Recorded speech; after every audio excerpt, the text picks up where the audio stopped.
اعوذ باللہ من الشیطان الرجیم بسم اللہ الرحمن الرحیم رب اشرح لی صدری ویسر لی امری واحلل عقدۃ من لسانی یفقہوا قولی۔ ابو سعید خدری رضی اللہ تعالیٰ عنہ سے روایت ہے، آپ صلی اللہ علیہ وسلم نے رمضان کے درمیانی عشرے میں اعتکاف فرمایا۔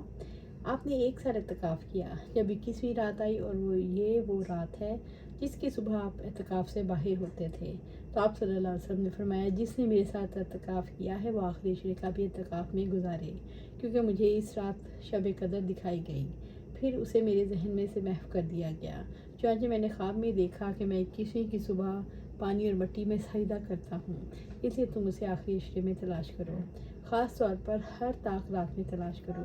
واقعہ یہ ہے کہ اس رات بادل برسا اور مسجد چونکہ کھجور کے شاخوں سے تھی اس لیے وہ بھی بہہ پڑی۔ میری آنکھوں نے آپ صلی اللہ علیہ وسلم کو دیکھا کہ 21ویں رات کی صبح آپ کی پیشانی پر پانی اور مٹی کا نشان تھا۔ حائضہ عورت کا معتکف کو کنگھی کرنا، یعنی جو اعتکاف والا ہو۔ عائشہ رضی اللہ عنہا سے روایت ہے، انہوں نے فرمایا، آپ صلی اللہ علیہ وسلم مسجد میں معتکف ہوئے، آپ میری طرف اپنا سر مبارک جھکا دیتے تو میں آپ کو کنگھی کرتی، حالانکہ میں بحالت حیض ہوتی۔ معتکف ضرورت کے بغیر گھر میں داخل نہ ہو۔ نبی صلی اللہ علیہ وسلم کی زوجہ محترمہ عائشہ رضی اللہ تعالیٰ عنہ سے روایت ہے، انہوں نے فرمایا، آپ صلی اللہ علیہ وسلم بحالت اعتکاف مسجد میں رہتے ہوئے اپنا سر مبارک میری طرف جھکا دیتے تو میں آپ کو کنگھی کر دیتی، اور جب آپ معتکف ہوتے تو گھر میں بلا ضرورت تشریف نہ لاتے۔ معتکف کے لیے سر یا بدن دھونا۔ عائشہ رضی اللہ تعالیٰ عنہ سے روایت ہے، انہوں نے فرمایا، آپ صلی اللہ علیہ وسلم میرے ساتھ بغل گیر ہوتے، حالانکہ میں بحالت حیض ہوتی۔ آپ صلی اللہ علیہ وسلم بحالت اعتکاف اپنا سر مبارک مسجد سے باہر کر دیتے تو میں اسے دھو دیتی، جبکہ میں بحالت حیض ہوتی۔ رات کا اعتکاف کرنا۔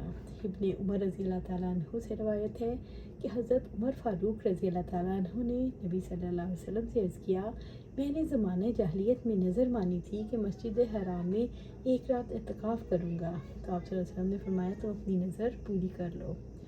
عورتوں کا اعتکاف کرنا۔ عائشہ رضی اللہ تعالیٰ سے روایت ہے، انہوں نے کہا، نبی صلی اللہ علیہ وسلم رمضان کے آخری عشرے میں اعتکاف کرتے تھے، میں آپ کے لیے خیمہ لگانے کا اہتمام کرتی تو آپ صبح کی نماز پڑھتے، پھر اس میں داخل ہو جاتے۔ حضرت حفصہ رضی اللہ تعالیٰ عنہ نے حضرت عائشہ رضی اللہ تعالیٰ عنہ سے خیمہ لگانے کی اجازت مانگی تو انہوں نے اجازت دے دی، اور حضرت حفصہ رضی اللہ تعالیٰ عنہ نے بھی وہاں اپنا خیمہ لگا لیا۔ جب اسے حضرت زینب نے رضی اللہ تعالیٰ عنہ نے دیکھا تو انہوں نے وہاں ایک اور خیمہ نصب کر لیا۔ جب صبح ہوئی تو نبی صلی اللہ علیہ وسلم نے وہاں کئی خیمے دیکھے تو فرمایا، یہ کیا ہے؟ تو آپ کو جب صورتحال سے آگاہ کیا تو نبی صلی اللہ علیہ وسلم نے فرمایا، کیا تم اس سے نیکی کا ارادہ کرتے ہو؟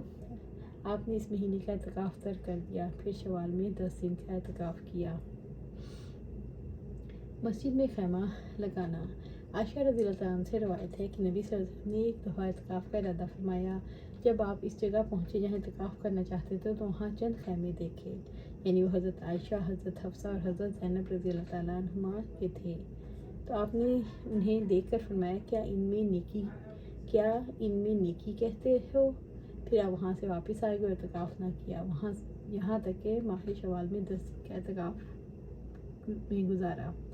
اس سے یہ بھی معلوم ہوا کہ اعتکاف کی صرف نیت کرنے سے اعتکاف واجب نہیں ہو جاتا، البتہ آپ صلی اللہ علیہ وسلم نے ماہ شوال میں اس کی قضا بطور استحباب کی، کیونکہ آپ جس عمل کو شروع کرتے اس پر دوام کرتے تھے، لیکن ازواج مطہرات کے متعلق کوئی اشارہ نہیں کہ انہوں نے بھی ماہ شوال میں اعتکاف کیا۔ کیا معتکف اپنی کسی ضرورت کے پیش نظر مسجد کے دروازے تک آ سکتا ہے؟ نبی صلی اللہ علیہ وسلم کی زوجہ محترمہ حضرت صفیہ رضی اللہ تعالیٰ عنہ سے روایت ہے، آپ صلی اللہ علیہ وسلم رمضان کے آخری عشرے میں مسجد کے اندر معتکف تھے تو آپ کی زیارت کے لیے آئیں اور کچھ دیر گفتگو کی، پھر اٹھ کر جانے لگی تو آپ صلی اللہ علیہ وسلم بھی انہیں پہنچانے کے لیے ساتھ ہی اٹھے۔ جب آپ مسجد کے دروازے کے قریب حضرت ام سلمہ رضی اللہ تعالیٰ عنہ کے دروازے کے پاس پہنچے تو انصار کے 2 آدمی ادھر سے گزرے، انہوں نے آپ صلی اللہ علیہ وسلم کو سلام کیا تو آپ صلی اللہ علیہ وسلم نے ان سے فرمایا، ٹھہر جاؤ، یہ صفیہ میری رضی اللہ تعالیٰ عنہ ہیں۔ ان دونوں نے کہا، سبحان اللہ، اللہ کے رسول، کیا آپ ہم پر بدگمان ہیں؟